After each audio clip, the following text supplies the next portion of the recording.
I don't know what is going to happen to policies relating to climate change over the next 2 or 3 decades. The purpose of this lecture is to describe how big a challenge it is, how so far we have done essentially nothing whatsoever to deal with it, and if that doesn't change very quickly and very radically, we will fail.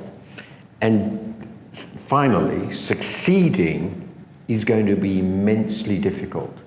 It is difficult technically, it is difficult organizationally, and above all, it is enormously difficult politically.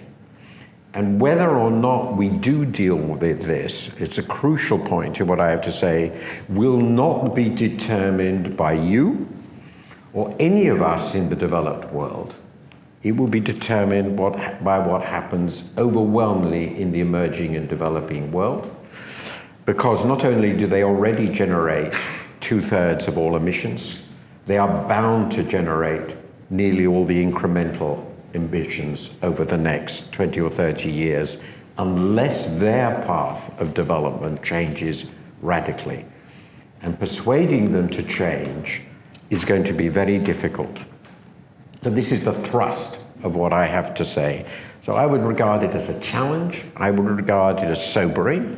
I hope it's reality-based, and you can draw from it any conclusions you personally want. On the basis of what I said, the response I received in the Oslo Energy Forum, I would say that about half the audience agrees that it looks incredibly difficult, and half the audience think it's all going to be solved in the next 10 years. You will be, that's unfair, but that it will be solved because it just has to be. Okay, let me just start. I'm going to start with a quotation which sort of explains, I think, where we are. This is a quote from Ernest Hemingway, one of Ernest Hemingway's books, The Sun Rises? I can't remember the exact title. Anyway, I think it's a nice quote. It's a question followed by the answer, should really have two separate sets of quotation marks. So how did you go bankrupt? And the answer was 2 ways, gradually, then suddenly, which, by the way, is how most people go bankrupt. Most businesses go bankrupt. So my basic point is we've been aware of this challenge of climate for about, probably quite generally, for about 4 decades. We had the first major global conference on it in 1992 in, I think, Rio. And since then, we've effectively done nothing. We spent 3 decades doing nothing, and that's how we've got bankrupt slowly. And now it's got really, really serious, and it's very, very late. Because we have 3 decades, essentially, if we want to hit the targets of 1.5 to 2 degree increase above pre-industrial levels, which the scientists say we should, we've got basically 3 decades left to eliminate emissions, in essence. Unless you believe in carbon capture, storage, or geoengineering, none of which I'm going to talk about in this lecture. So this is not left us much time. We're pretty well bankrupt already. So let me talk about what I'm going to cover. First of all, lots of people think that the problem is all the beastly capitalist system. My view, which I'll come to in a second, is the problem is not the beastly capitalist system, the problem is the beastly people, us. Because we like what the capitalist system gives us. We like it a lot, and we don't intend to give it up, as you pointed out. I think since you are living in probably the richest country in the world, or very close to it, you must know what I mean. The second point I want to make is the fundamental connection, historically, between growth, energy capture, and the climate system. And I will have a nice chart which goes back, I loved using this, 14,000 years. There aren't many charts that exist which go back 14,000. Of course, it's a heroic chart, but it's very, very interesting, I think. Then I'm going to talk about what I think is the really big challenge, which is what is going on in the emerging world and their role in the current emissions flow and stock. Historically, of course, the developed countries, the high-income countries of Europe, North America, and East Asia put up pretty well all the carbon in the air, emitted by pretty well all the CO2. This has long since ceased to be the case. And looking forward, probably 80% or so of the emissions will come from emerging countries unless they change their trajectory very violently and very quickly. The fourth thing I'm going to talk about is some prospects. What it might look like, and these are just illustrative projections, what it might look like if we fix it. And the biggest point I make in that, very important point, is stopping growth doesn't do anything very much. The really big thing we have to do is completely decarbonize our economic system. If we focus on growth, basically we have to collapse the economy at the world level by 90%. And I think we can assume that's not part of political reality. So it is fundamentally a technological and organizational question. I was motivated to focus on that because I have had some really big debates with green people who thought that if only we could stop growth, we would solve the problem. This isn't true. This isn't true. Maintaining our present economy is already too problematic. Then I'm going to talk very briefly about solutions. And then I'm going to come to the conclusion. Okay. Let me talk about capitalism and the problem. So, the basic reality, in my view, is that people want a higher standard of living than a subsistence existence. 200 years ago, before the Industrial Revolution, I'm going to explain this a little bit more with some of my charts, basically 90% of human beings lived on the borderline of destitution. They were subsistence levels are what the World Bank has come to define as absolute poverty, the situation in which you've just about got enough to survive, yourself and your family, but you're on the edge, so if something goes wrong, you tended to die. And you probably know life expectancy in the early 19th century was about 30. I mean, a lot of that was because of infant mortality. I won't go into all that. Today, in a population 6 or 7 times, it's about 7 times as big as it was in 1800, the proportion of the world living in that state is 10%. So we haven't made, and most of that fall has occurred in the last 40 years. About half that fall has occurred in the last 40 years. And that's because people don't want to be destitute.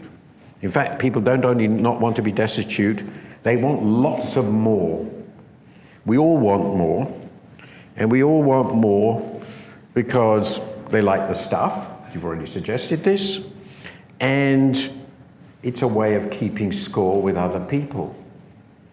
Because we compete with one another. We compete with one another dramatically. And most important, elites lead the way. It is a characteristic of elites, governing elites, princes, priests, warlords, that they always take more than anybody else. There's a wonderful book which I recommend, a magnificent book by a man called Walter Scheidel, a German historian who teaches in Stanford, I think, called The Great Leveler, which looks at 8,000 years of inequality. And his basic thesis is that in every society we know anything about, with any real level of social organization, non-tribal, well beyond that, the top people take virtually everything they can, and they always want more than anybody else, and this hasn't changed, as I'm sure you've noticed, and capitalism allows them to do that pretty well too. And the great thing about capitalism, or the terrible thing about capitalism, the market economy, is it's turned out to be the best system ever for delivering more. And it's done so on a simply spectacular scale. And one consequence, just one, I've mentioned to you. And I'll come in a moment to what it means.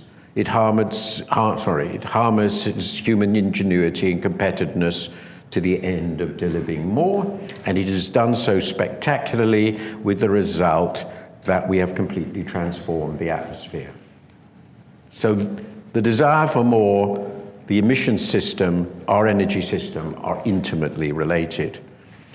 And finally, and this is something Francis is going to talk about more after me, I'm the warm-up act here for Francis Fukuyama. People, of course, tribal, and we are divided not only by class, by wealth, by competition vertically, but also we're divided up in 200 countries, quite a few of which are really important.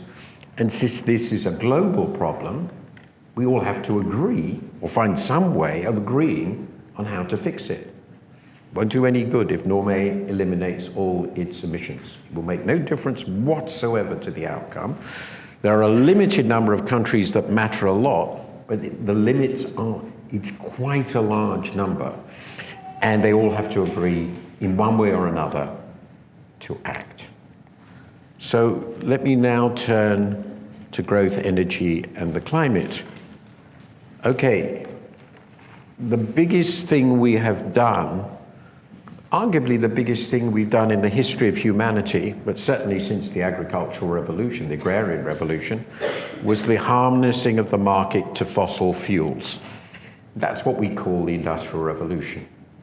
And the Industrial Revolution basically changed everything about our society and its economic system.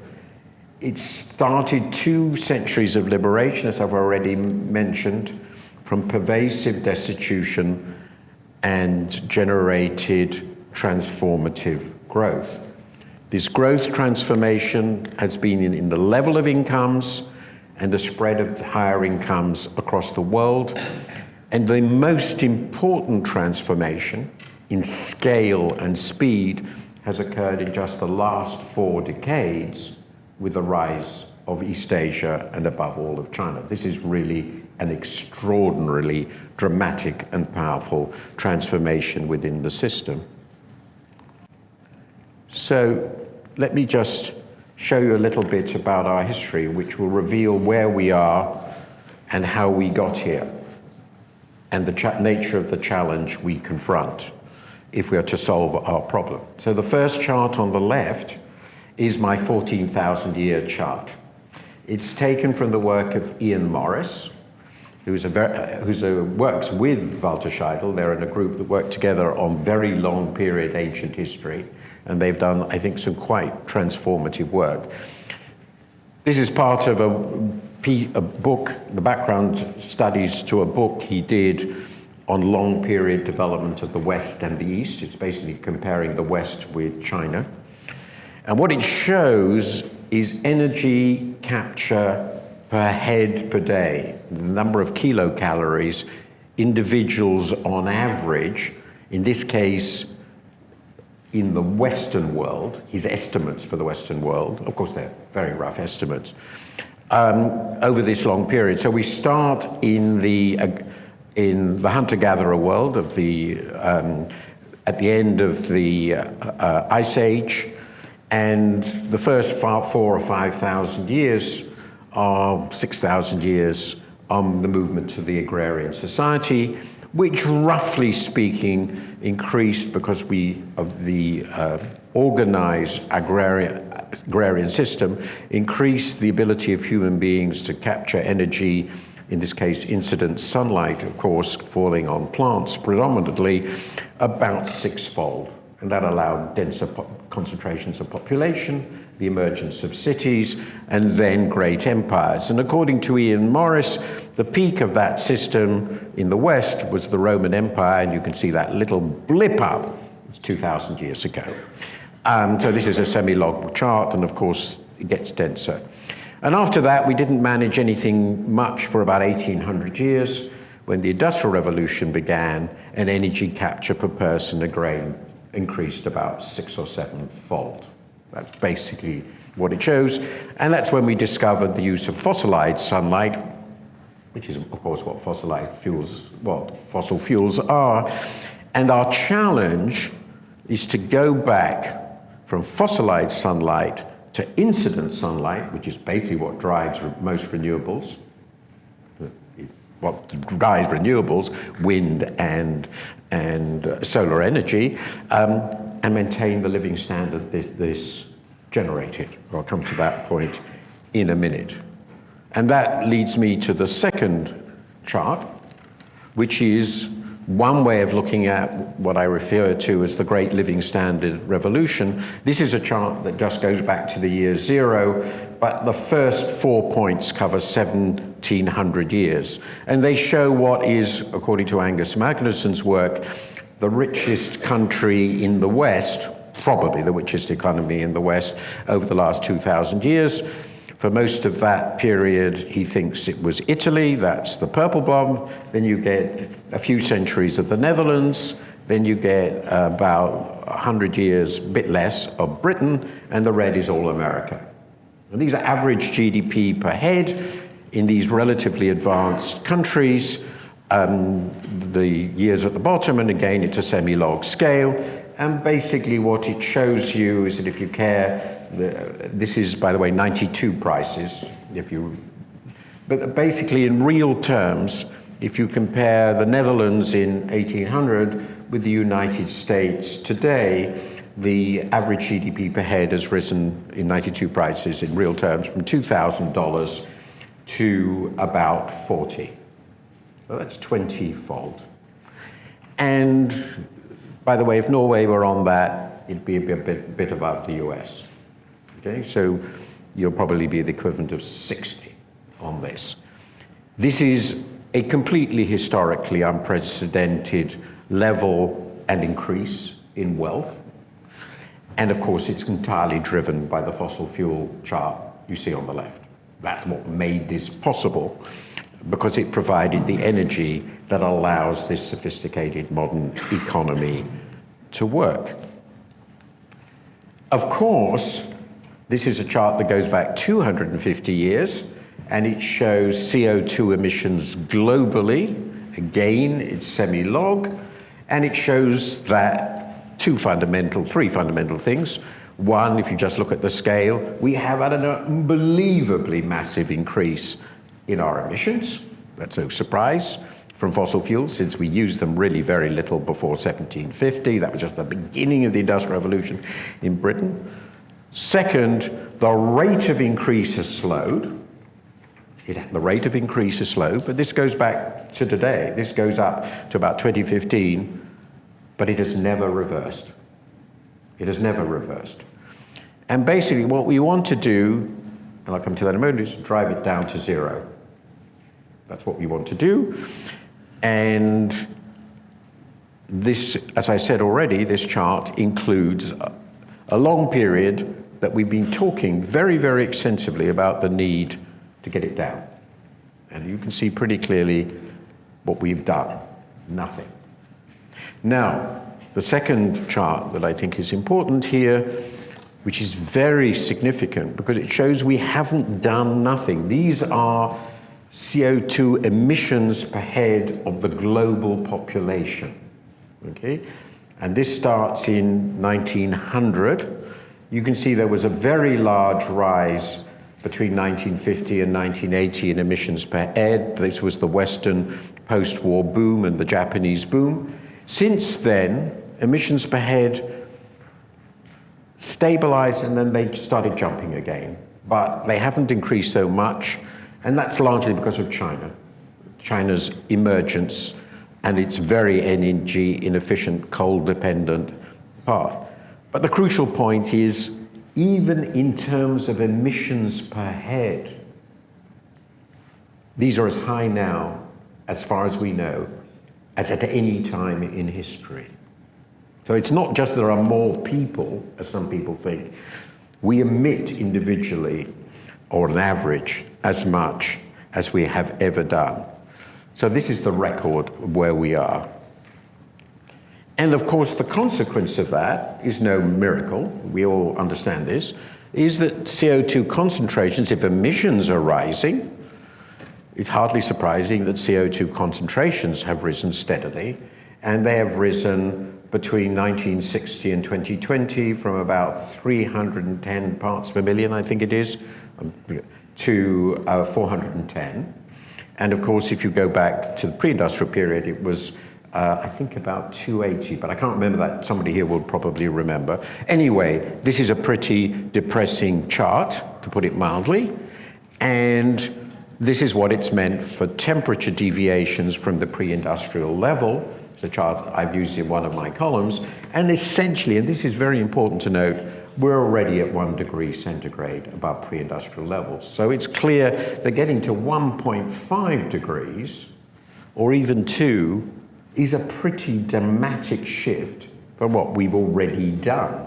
And of course, as you know, I was just talking to my neighbor about the fact there is no snow here in Oslo this winter. And this is the first time I've ever visited Oslo, and I've been here regularly for more than 20 years. That's been the case.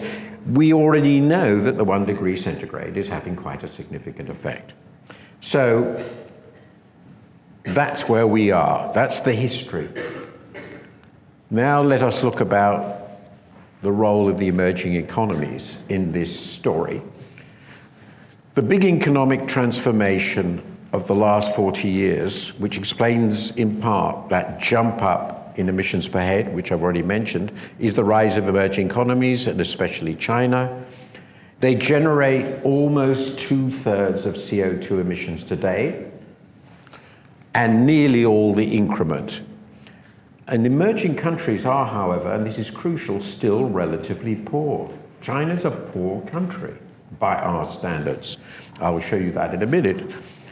And they have no intention whatsoever of remaining that poor relative to us forever. They see no reason why they should accept permanent relative poverty just because they came along lately, and we have already cluttered the atmosphere with all this CO2. The Indians feel just the same way.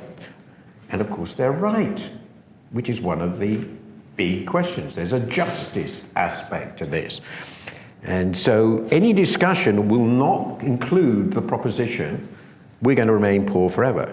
And their emissions per head are generally also relatively low. That's less true for China, but even China's emissions per head are way below America's. So they're not going to accept permanent inferiority when Mr. Trump says there's no climate problem anyway, and we're not going to do anything about it. So the potential for further increases in global emissions without a total technological transformation is enormous. And this is not just about the changing in technology, it's the implementation of it. And I'll come to this at the end. So let me just show charts that are relevant to this.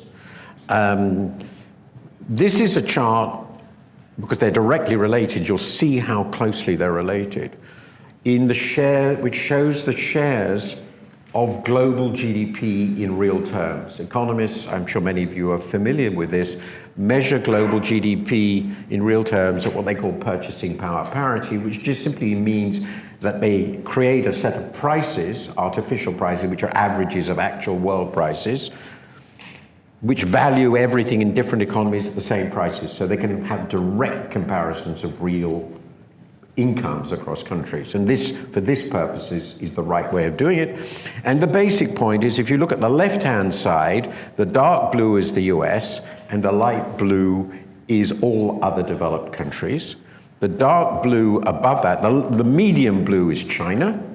Above that is a reddish one, which is India, and then there's other emerging countries. And the major point is that back in 1990, which is not a very long time ago, the developed countries basically generated 60% of world GDP, and now they generate 40%. That's a massive shift in 30 years, and the shift is almost entirely to China, which has gone from almost nothing to being as big, in PPP terms, actually bigger than the US, and the EU, which is a big chunk of that light blue. And so you can see today, the emerging countries generate 60% of global output at PPP, and unless something very extraordinary happens, 20 years from now, they'll generate somewhere around 75 to 80%. They'll be most of the world economy. They are, after all, 85% of the world's population. Which is not very surprising. The next chart shows you exactly the same. I'd had to color match it to a chart we published. I've color matched it pretty well. The share of emissions. And you can see they followed exactly the same pattern as the GDP, because fossil fuels is what generates GDP. And you can see that China is now far and away the biggest emitter, because it's a bit more energy intensive on average than the developed world, because it's got so much coal-fired power and it's such a huge manufacturer, and manufacturing is very energy intensive. But basically the emissions of the developing countries now count for 2/3 of the total. And that's all the bit down to the developed countries. Europe is down to, I think, below 10% now of the total world emissions. So essentially the Europeans could eliminate all their emissions, and given the growth, the world would hardly notice. It would notice a little, but it's not a big factor anymore. The US is much more important, but even the US only emits half as what China does. So this story now and for the future is clearly going to be about emerging economies. And yet, as I just want to underline a point I've already made, because it's very important, these emerging economies are still relatively poor. So this chart shows GDP per head at PPP relative to the US, for the world, which is the purple line, for China, which is the dramatically rising red line, the fastest growth of relative income per head of any country, and certainly anything which is on this stupendous scale ever. The green line is all emerging and developing countries, and India is the dark blue line, because obviously it's the other big concentration. You can see that these countries in general have had rising relative incomes, but the world average as a whole and China are still less than 30% of US levels. So they're still very relatively poor, and they want more. They're not satisfied with this. They want their economies to grow further, because they want more like everybody else. And as I've already noted, this shows different aspects of emissions per head for high-income countries and emerging countries. So we've got the US, China is next to it, then the UK, the EU, then India, all high-income countries, all lower middle-income countries, which, as I said, is 85% of the world population and the world as a whole. You can see, one, very small reductions in emissions per head for the developed world, very large rises in China, but also actually a very large rise for India. They're just not on the same, it's more than doubled, all right? Because they got richer. That's how we get richer. And you will also see that though China's emissions per head are now slightly above the UK and EU, they are vastly below emissions US exorbitant levels. And finally, you can see that the high-income countries, which have talked so much about this challenge, continue to emit vastly more than the lower middle income countries on average. I mean, that is really a fundamental point in any of these negotiations, because obviously people think if there are limits, they have to be handled and managed fairly, and this has been a very big issue in these negotiations. Now let me move, take about 10 more minutes, I think, to what might be done about what the challenge is looking forward. So somehow the world must now reverse, and it must reverse very quickly, as I will show you, the long rise in emissions. And it's a huge political, economic, and policy challenge. Between 1990 and 2018, the world economy grew, just to give you a sense of this, a rate of 4.1% in real terms, while carbon emissions grew at a rate of 2.2%. once you do the adjustment, it turns out that the energy efficiency of output improved very substantially at 1.8% a year. So we haven't done nothing, but unfortunately, that doesn't really make much difference to the emissions efficiency of output rose, but not by nearly enough to offset the impact of this very fast rate of economic growth. So what should we assume about growth and target emissions, and so the required reductions in emissions per unit of output? So in looking at this, let me just look at this chart first. As I said, the carbon efficiency of GDP, this is the carbon efficiency of GDP across this whole range of countries, and you can see it's improved everywhere. It's actually improved quite dramatically in China. Stupendous increases in carbon efficiency, but it hasn't offset in any way at all the huge increase in growth. Though we've generally done quite well to achieve this average improvement of 1.8% a year, and we've done so, notably so, in the US, EU, and UK, but at the global level, we still emit vastly too much. In fact, it's been rising. And we can see that here. These are all data for 2014, which is the last time I found these very systematic. As you can see, despite these huge improvements in energy efficiency across the world, we've got enormous increases in absolute emissions in all these segments of the world. China's increase is staggering. Even the US has risen. There has been a small decline in the EU. India's total emissions have increased about fourfold. The UK's are now so small that our planned emissions elimination makes almost no difference. The high incomes emissions have increased, and the world emissions and the urban and lower middle income countries' emissions have exploded. In other words, the improvements in efficiency haven't begun to offset the growth effect. So what does this mean for the future? Well, if there isn't some fundamental transformation, I've got two charts which illustrate this, we're going to have a temperature increase which could be somewhere between 3 and 4 degrees centigrade by the end of the century. And that, since the yellow shows the new pledges in the Paris COP, I can't remember, was it 21? But they're not being delivered yet.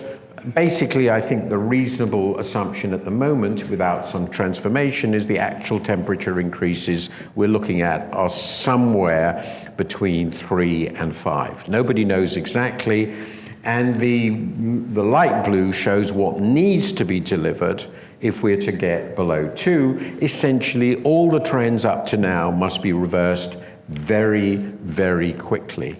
And this is a more dramatic account of this. It comes from the very recent IPCC report on what is needed to hit 1.5 degrees centigrade. And essentially what it says is net emissions of CO2, and I'm just going to focus on that for lack of time, have to be eliminated in between 20 and 30 years.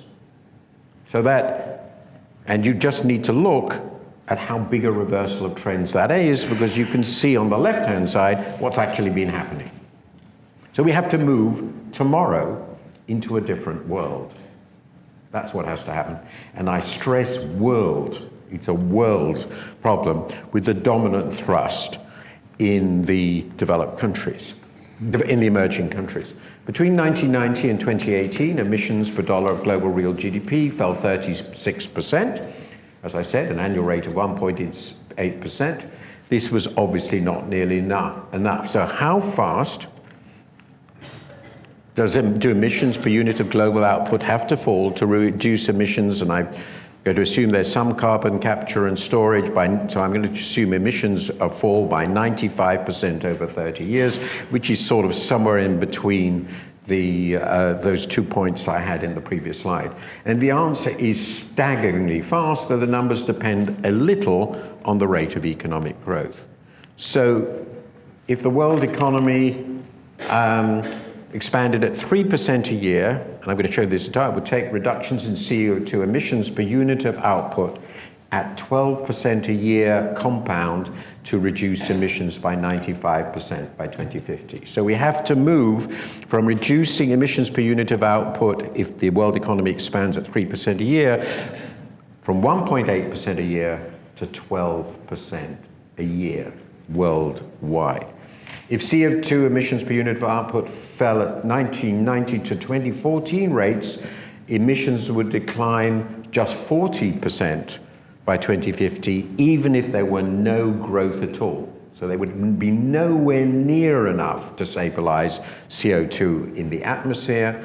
In fact, emissions per unit of output must fall at 9.5% a year, better than 12, but still massive by 2050, even if the economy stagnated.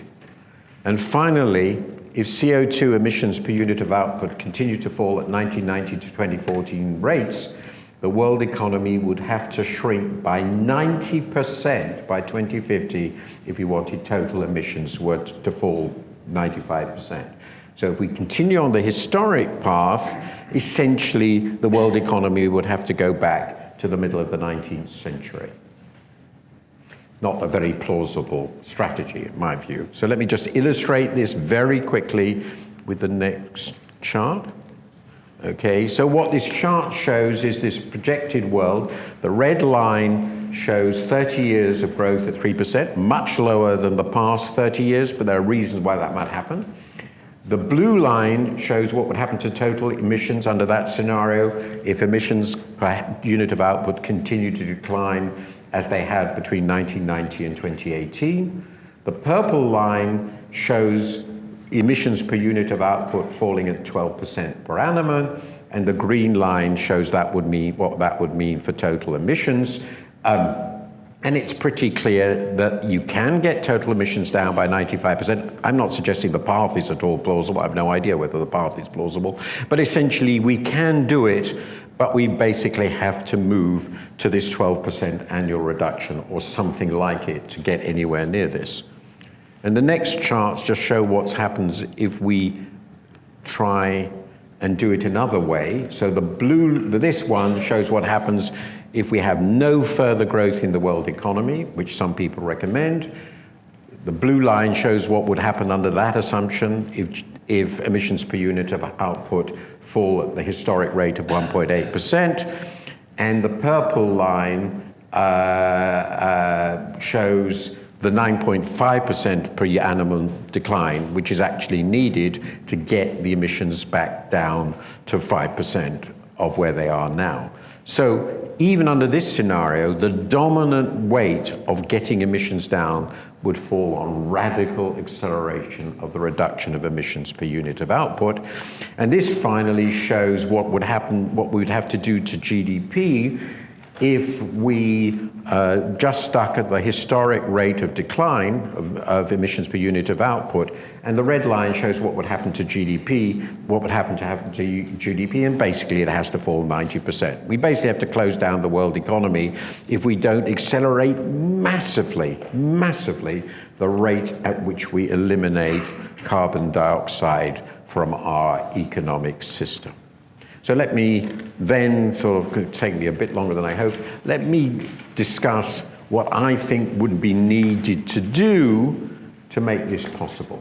Because I hope the one thing I've done is to demonstrate to you we need a phase shift of immense proportion, very urgently, very globally.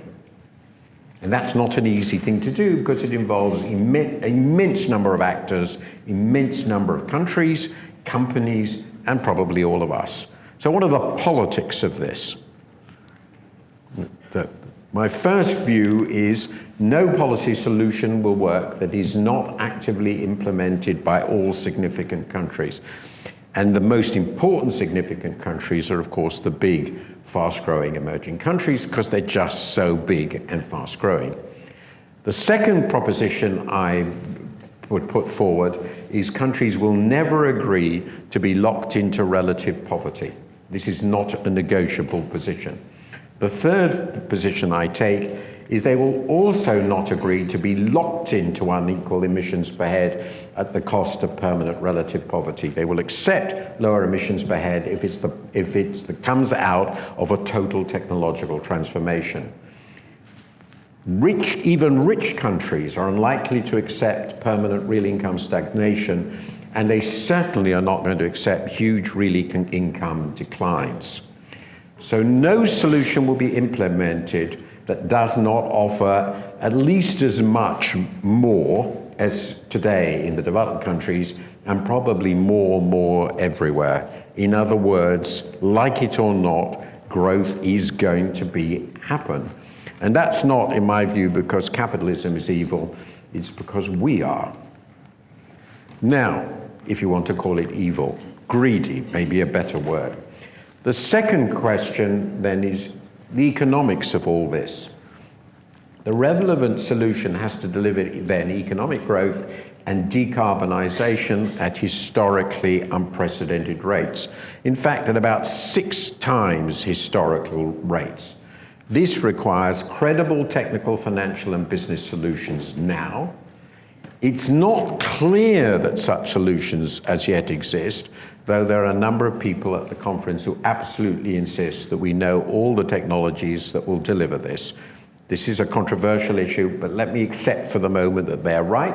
We have blue sky technologies that could do this, but it is absolutely clear that if they do exist, it will require massive government support in terms of resources, incentives, finance, and planning to implement the total transformation of our energy system needed to bring about this sort of transformation over the next 20 or 30 years. This is a complete re-engineering of our energy system, our transport system, our housing, basically how we live.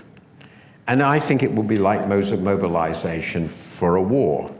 It's that sort of effort that is required. This is a point that Al Gore has made. This is not some trivial transformation. I think capitalism, or the market more broadly, will respond to incentives as always, but you have to deliver the incentives. And so far, we really haven't done so on any large scale in any country. And so far as I can see, no major political system is geared up to do this. So we mustn't be complacent. In terms of policy, there will have to be far more ambitious plans for cuts in emissions across the world. There will have to be a huge shift in energy investments, especially in emerging and developing countries, closing down coal plants, indeed almost all fossil fuel electric operations and the entire transport fleet, and many other things, and this will have to be done pretty urgently over the next decade. There will have to be strong price incentives to shift private behavior in this direction. There will have to be global agreement to punish free riders, countries that don't take action, most obviously the United States. There will have to be aggressive moves to spread the new technologies across the world to places where they don't yet exist, because otherwise this is not going to happen with adequate speed. And there, of course, will have to be changes in accounting and regulation, recognition of risks across finance, across economies. So all these things would have to happen. My conclusion today remains fundamentally based on fossil fuels. Despite all our debate on this issue, that hasn't changed in any significant way, and it is the reality of today. My second big proposition, if people will not give up the reality or hope of prosperity, I've seen the driver that this is in emerging, developing countries throughout my life. I worked in the World Bank in the 70s, and I've been in many emerging, developing countries since, and they are not going to give this up. If things are going to change, our populations need to be persuaded, and I don't just mean your population, I mean all our populations need to be persuaded there is an existential crisis. They need to be presented, there is a workable and tolerably low-cost solution, and to achieve that solution, policymakers need to agree an effective, just, global, long-term plan of action. None of this has happened yet, despite 3 decades of global discussion. And as Francis will discuss, I think the tribalism of today is going to make it far more difficult. Mr. Trump insists that climate change is a Chinese plot to ruin America. This does not make it easier to solve. I fear myself that it will not now happen. I hope very much I'm wrong. I don't want you to go away and think I'm pessimistic. I'm just trying to describe the challenge. But I do think that it may well be the case that we will end up in a period of having to do heroic adaptation to changing climate, at least as part of our future and possibly a large part. I'm sorry I've gone on about 10 minutes longer than I hoped, but that's what I have to say, and I'm very happy to take a few questions before we move to Frank.